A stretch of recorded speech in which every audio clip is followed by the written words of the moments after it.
কুরআন মধুর বাণী আমি যখনই শুনি আমার মন ভরে যায়।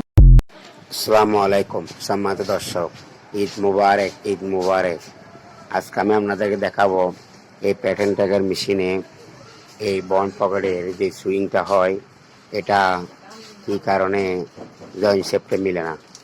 তার সে ছোট্ট একটা কারণে হয়তো আমরা অনেক সময় বুঝতে পারি না সেই জিনিসটা হয়ে থাকে।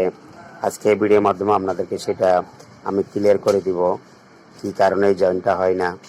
তো সম্মানিত দর্শক, আমার নতুন নতুন ভিডিওগুলো পাওয়ার জন্য আমার চ্যানেল যদি সাবস্ক্রাইব না করে থাকেন এখনই সাবস্ক্রাইব করে দিবেন এবং পাশে থাকা বেল আইকনটি বাজিয়ে দিবেন। আমার ভিডিওটি ভালো লাগলে একটি লাইক দিবেন, কমেন্ট করবেন এবং শেয়ার করে দিবেন। তো এখন আমি আপনাদেরকে দেখাবো কী কারণে এই জয়েন্টটা মিলে না।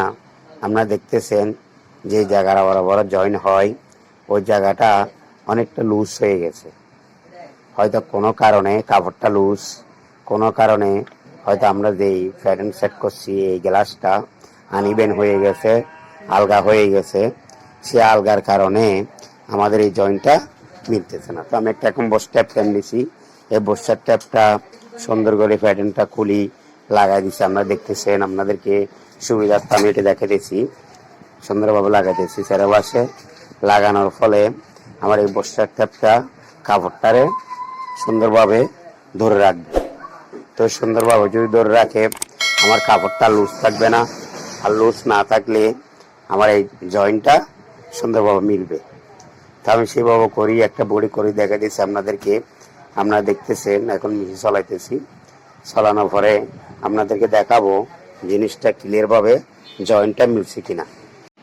তো এখন আপনারা দেখতেছেন একটা বডি আপনাদেরকে দেখাতেছি, জয়েন্টটা সুন্দরভাবে মিলে গেছে, কোনো সমস্যা নাই এবং কোনো জায়গায় জয়েন্ট যে হয়েছে সেটা বুঝেও যাচ্ছে না, একদম ফ্রেশভাবে মিলে গেছে। তা আপনারাও চাইলে আমরা এই ভিডিওর মাধ্যমে এই ছোটো ছোটো অ্যাপ্লাই করতে পারেন এই ছোটো ছোটো সমস্যাগুলা আমার এই ভিডিও থেকে। তা আপনাদের উদ্দেশ্যে এই ভিডিওগুলো ছাড়া তো দোয়া করবেন যেন সহজ সময়ে আপনাদের উদ্দেশ্যে ভালো ভালো ভিডিও ছাড়তে পারি আল্লাহর রহমতে। সেই কামনায় আজকের জন্য এখানে বিদায়। আল্লাহ হাফেজ।